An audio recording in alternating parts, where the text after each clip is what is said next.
Hey, Mr. Lizard. I sees you. Don't run away. I want a video of you. Don't run away. Yes. Hello, little desert lizard. Rah! Oh god, I'm so shaky. Sorry. Little desert lizard. Hello. Goodbye, buddy. I won't bug you. What is up, guys? Welcome back to the project. It has been a long time since you guys have seen me. This is going to be the first official video. And once we get out to the hill, I'll probably talk a little bit more about it. Today I am going to be hopping on the big XT600, which you guys have not seen yet. This is the Barn Owl Project Special XT600. Call it the Battle Bug, because she has seen some stuff in her days.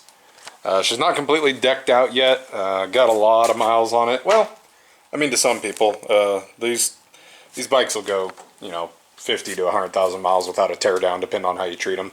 But we're hopping on the big XT6 today because it is a little more friendly on the highway, which I do have to take some highway miles, and it pack mules pretty well.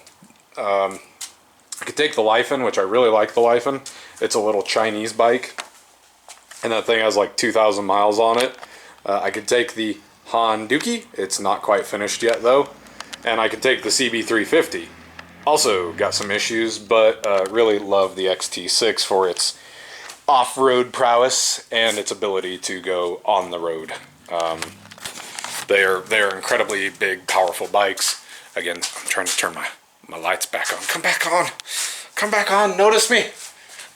Look at me! Oh god, there we go. But I'm going to get some of my stuff gathered up. I got to get my boots on, walking with a limp, because I had a wreck. I had mini wrecks this year. I wrecked right before conference in January. I wrecked after that out on the highway and busted up my arms and ribs. I wrecked right before that up in Colorado City on the San Isabel Loop while it was maybe closed. Anyway, and then I wrecked again not too long ago on the Lifen. So listen, man, go big or go home. Even if you can't ride hard. But gonna get my stuff gathered up. I'm just gonna put regular boots on. I'm not gonna put my riding boots on because we're not doing anything too severe today. I'm literally only riding dirt roads today, no trails. There are no trails in the desert where I live. So I'm gonna get everything kind of packed up. All I'm gonna do is go hunting really quick, but I will meet you guys out at the hill. So anyway, whenever you see me next, it'll probably be on a GoPro, and y'all know how much I love GoPros, so see you in a bit. Oh, I already put the kickstand up. That doesn't do me good. I gotta kick this tall freaking bike over, and I kinda need a kickstand now. I'll make it happen. Booskies! I'm the best. Alright. Well, I parked in like the crappiest washout you could imagine, too. Booskies! Okay. So let me get my face shield down. I am not going to be going very fast. One, I don't even have my boots laced up. Two, I forewent a jacket, so I literally have no protective gear on whatsoever. I'm just wearing regular, like, my Wrangler ATG pants too. But I literally have no gear on. So I'm going to be a little careful today, because I have been famous lately for wipeouts, and the wind is blowing crossways like 40 miles an hour on me. But it's been a while since we've done a GoPro video on a motorcycle. It's been a long time. It's been many years, actually. I think the last one was on the CB350, which I still have that bike. I love that thing. We're rebuilding it right now because I put a brand new engine in it, and then I realized that everything around it looked kind of poopskis. So, look at my skinny boy shadow. I've dropped 31 pounds. I have been working hard this spring to get back into shape.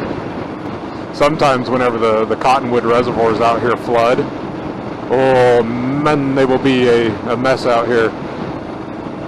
This is the place where I wrecked the XL250. That was That was one of the worst days of my life.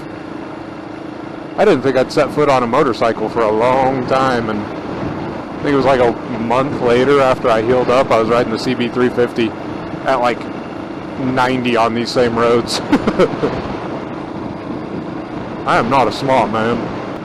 Can't even get my foot on the rear brake lever because someone wrecked this thing and bent the crap out of it, and I don't know who that was, but he was kind of a butthead. Oh my god, right into the wind. Enjoy all that wind noise, guys. It's the best. Well, they got some thunderstorms building out. Whatever the hell direction north of us. North. Spent too much time with Scott recently. The fat man. Now I say A all the time. He's from Minnesota. Diet Canada. Scott, if you're watching, I am so sorry. Please do not kill me. I'm just saying, he was riding this XT and now it rides kind of funny. Boosky downshift. Oh yeah, I gotta swing wide for this bad boy. Let's do first gear. Just because it's kind of a little habloopsk. That's the smoothest I've ever made that look. First gear on this thing, I geared it down so much for the mountains. Hey, little Peter Cottontail, I can still see your booty cheeks! I geared this bike down so much for being in the mountains that it's a little herky-jerky now. Where do I want to park? I'm actually hunting out here. I guess I didn't explain that. You know, let's park it out somewhere where I can walk around where there's no snacks. Which is nowhere out here. It's all snacks. Habisky, habisky, habisky. This'll work. It's all in the wind, so I'm going to get out the big camera. I will be with you guys in just a second of a minute. So, hopefully this footage saved, because the last time it didn't. What is up, dudes? Welcome back. I forgot I got a ponytail. Let me get that thing covered up. What is up, dudes? Welcome back to the project. It has been a very long time. This is the official reintroduction of the project. I hope you liked the little ride out here. Out on the big XT6, because it is just one of the most impressively durable bikes ever made. Got the Kimimoto front fender bag. I've got a night ice strap on the front just to kind of stop that extra weeble wobble on the front. I got a tiny little Apache case on the back right now, which houses like my spare tubes and my compressor to change out the tires. But yeah, this is the Battle Bug. This is the XT600, 1989. And boy, is it a sexy industrial little rig. Winton actually got two of them, a 1986 and an 89. And you can't really talk about like Dakar without Yamaha XT series of bikes. So they're really legendary if you don't know what they are. The XT6 is really famous, the XT600. God, that wind. The XT600 is really famous for being one of the most like durable motorcycles ever made. We always talk about Honda's reliability. Yamaha is definitely someone who follows a close second in my mind. Yamaha's new Tenere 7, which, by the way, the XTs became the Tenere. So, like, it's a legendary, reliable bike. Yamaha produces a lot of insanely reliable motorcycles. This is one of them. This one has 20,000 miles on it, almost. I've done 2,000 of those to it, so. And they have not been kind. This tank did not have any dents in it. Well, I mean, I think it had I don't even remember. Anyway, the tank's all dented to crap now, and I don't know what little butthead, or if the camera even picks it up. You know what? If the camera doesn't pick it up, then I didn't dent it. I don't know what you're talking about. But yeah, on the big XT6, adventuring, tiny adventures. I'm still spacey. I don't talk to cameras anymore. But the project is back. I'm going to do some hunting today. And if I can't do some hunting, I don't know, I'm just going to screw around. And then I'm going to ride some back roads, and I think I'm going to go up to a little honey hole pond, and I'm going to drop a line in, see if I can't catch a fish, and I'm going to ride home. So I'm hopefully going to take you guys along for the ride. Is that a freaking windmill going up over there? I don't know. That's stupid if it is. I don't pay attention to stuff, but yeah. I brought a rifle with me. tiny rifle. I was hoping there'd be some pigeons out here. Holy crap and wet, Jesus crap. I was really hoping there would be some pigeons out here, but it's really, really hot out. I'm gonna pull out the gun and walk around, and if I can't find something edible to shoot, I'll probably just shoot some steel and then go on to fishing. So, see you guys in a bit. I guess I'm just gonna sit down here. I didn't really see anything that I wanted to shoot. Saw a couple rabbits, but it's a little warm for the rabbits. They're gonna have fleas and ticks and warbles on them. So you definitely don't want to usually eat them this time of year. But I've got like a mag and a half here, so I've got a plate up there at the pistol rack. If I remember right, I think this thing is loud and it's really hard to aim, so wish me luck. And then I think, yeah.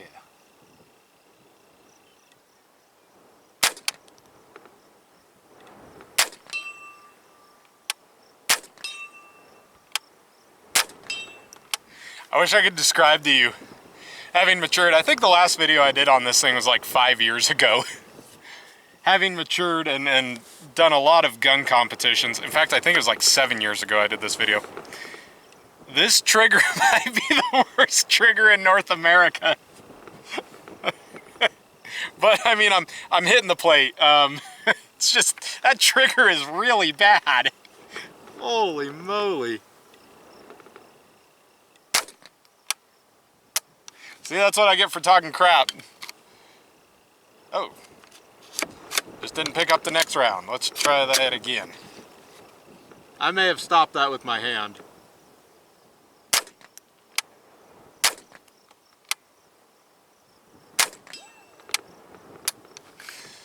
Oh. That's a horrible trigger. That's alright. I need to clean this thing. It's been in my backpack for probably 5 years, and I take it everywhere with me. I don't ever shoot this thing. It's got a little rim fire rail on here, little dovetail rail, whatever they're called. So I really don't use this thing a whole lot. It's not it's not my favorite takedown rifle. I use the Savage Model 64. I'll annotate somewhere, maybe, unless I got it right. Savage Model 64 takedown in left hand, and I have a loopholed scope on it, and like it's a very good gun. It's threaded, so occasionally I'll run it suppressed. This thing is definitely leaves a little to be desired, but boy, it's reliable as all heck. It just they're just kind of a goofy, weird little rifle. I think famously my ex-girlfriend now threw it in the creek one day, and we didn't know it had a crack in the stock right there. And this thing just sunk straight to the bottom. And I was like, wow, it's cool, look at it floating. And then all of a sudden it's just all blip, blip, blip, blip, blip. So it was like 11 feet deep, and it was like 50 degrees outside. And guess who had to go retrieve it? It was not my ex.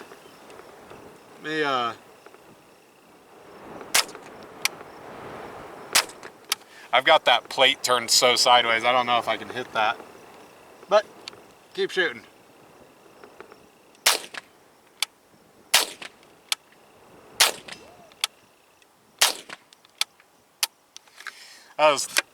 That's a pretty tough shot. I'll show you guys really quick on the plate, but yeah, like I said, I didn't really see anything that I could shoot or that I wanted to. I saw a couple of bull snakes, but dude, bull snakes, yeah, man, they stay moving in your pack for a really long time, and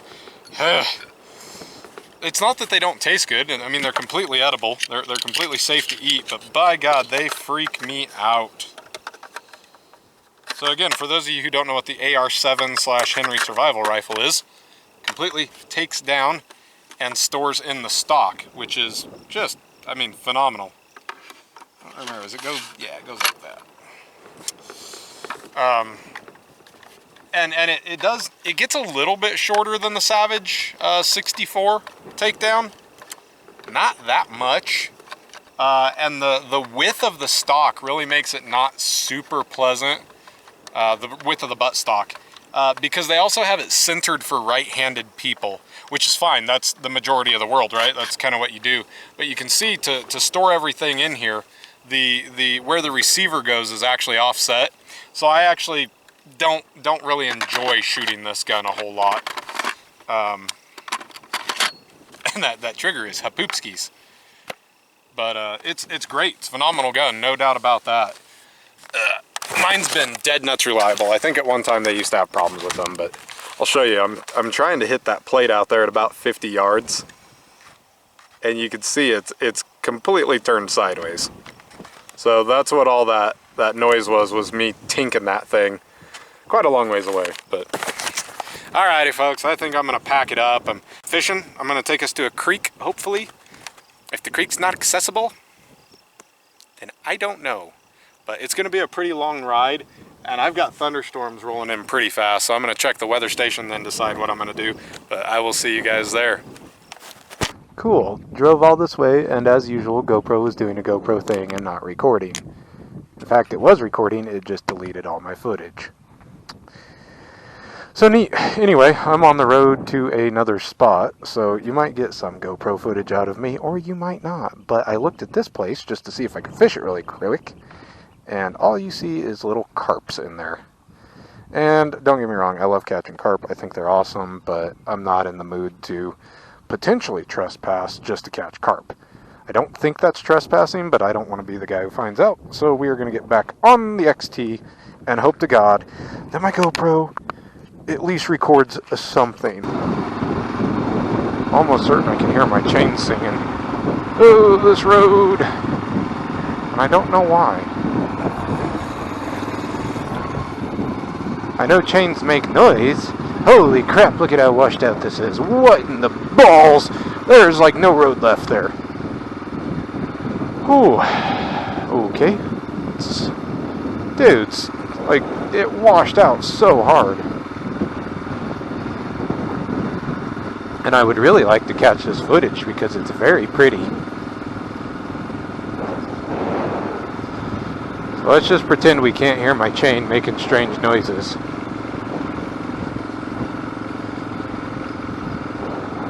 I'm just kidding. Once we get up here, I'll check. I always think that's a cow. And it's not a cow. It is a cow. Oh, all the mud. Do not fall off on the side of this road. Gotcha. Hello, Tatoes. Hello, Moo-Moos. Hello, my glorious friends. I love you all so much. You are my future cheesy burgers. Please do not get mad at me for being here. I promise I won't look at your cow boobies. I'm looking at your cow boobies. Typical man. I lied. I talked a lot about a lot of things and I don't remember.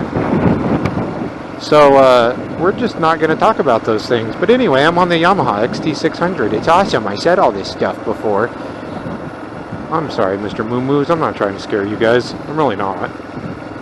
Dang it, I don't like that. I'm on their territory. I really don't want to scare them. Why am I freaking chain singing at 80 decibels? 120 decibels. Yeah, this is the desert side of things, and then there's a little substation coming up here. It's really cool to look at, but I don't know if there's something in my chain or what. Jesus criminy, it's annoying. Oh, I'm on that bad foot, and it sucks on this road. Again, I don't know if you guys will get all the bouncing. Luckily, the image stabilization on this thing is Hadouki. But, my God. Oh, you guys didn't get to see me going through all the goddamn washouts.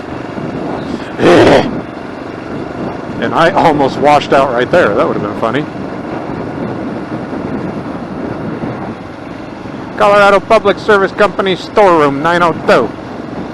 Hello, service company storeroom. Pleasure to meet you.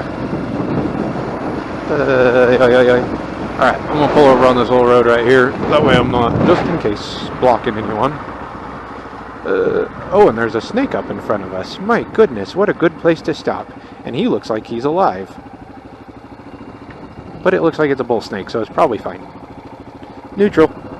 Let's look at the chain here.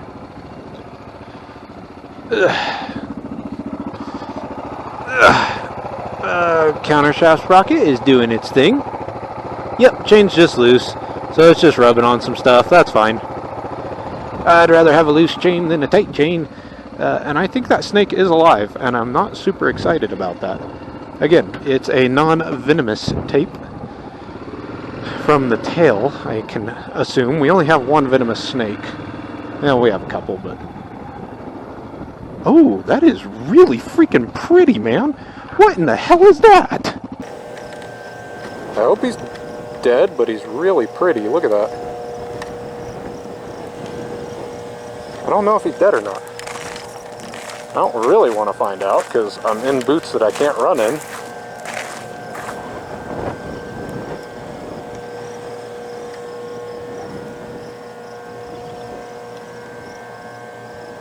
I'm going to say that snake dead. But really cool nonetheless. I think maybe that's just what happens whenever they start changing colors, dude. I should really get moving. I don't have a lot of fuel. That's what I was trying to tell you guys. I have like no gas in this thing. And I'm still like 42 miles from home. And I think I have less than a gallon in there, so it's probably fine. And each one of these kicks probably takes like a quarter tank, you know. Booski! You proud of me, Ma? I sequenced it. But not like sequins. And I know I'm looking down a lot. It's because the sun is killing me, dudes. It's bypassed my visor finally. My overhead visor, so I've had to put down my secondary sun visor, and it is not super fun. Wow. Oh my god, what the hell is wrong with this road? I'm gonna pay someone to pave this shit. It ain't gonna happen. Y'all think I don't got the money? You right. It is Memorial Day, so I would imagine that there are probably plenty of people here. But is there anyone on a Yamaha XT600?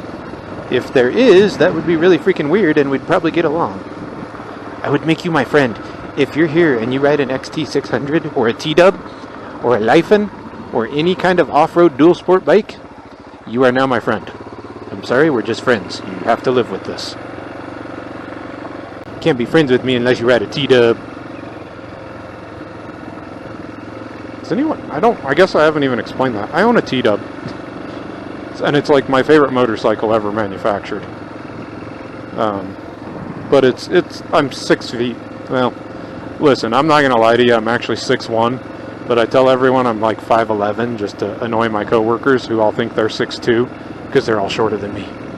But I own a T-Dub, and it's a little small for me at times, so I don't always habooski that rig everywhere I go.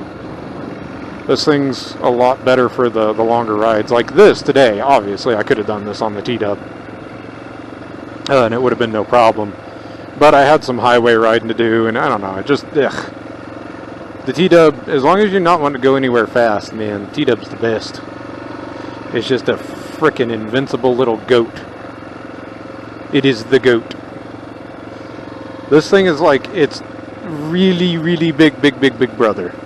It's got too much horsepower, and it's got a little too much ground clearance, but by God, it's the same. Like, I've got 20,000 miles on this bike, and it just doesn't give a haboopskis. Ooh, I could just go over that. Why don't I?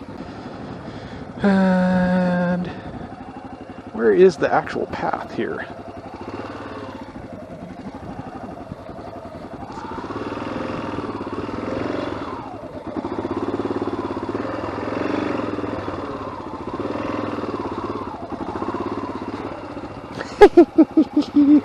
Don't do that, guys.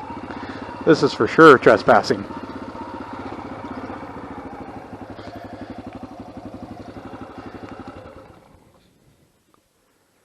Okay, let's do some fishing.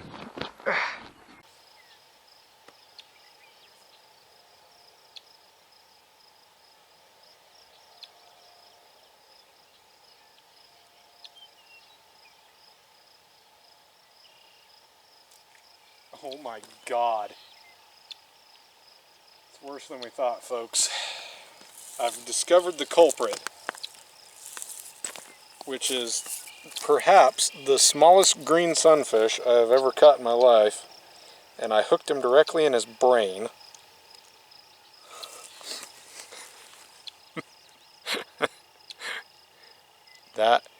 That might be all of my worm that he's had in his belly.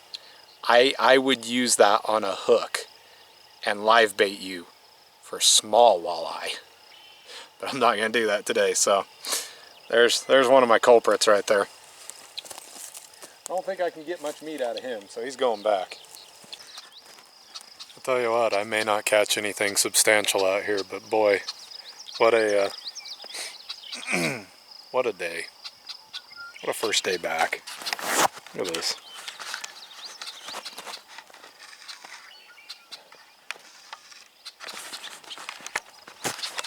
I live a pretty rough life, don't I? And it's not like the project ever stopped. I've been doing this every day.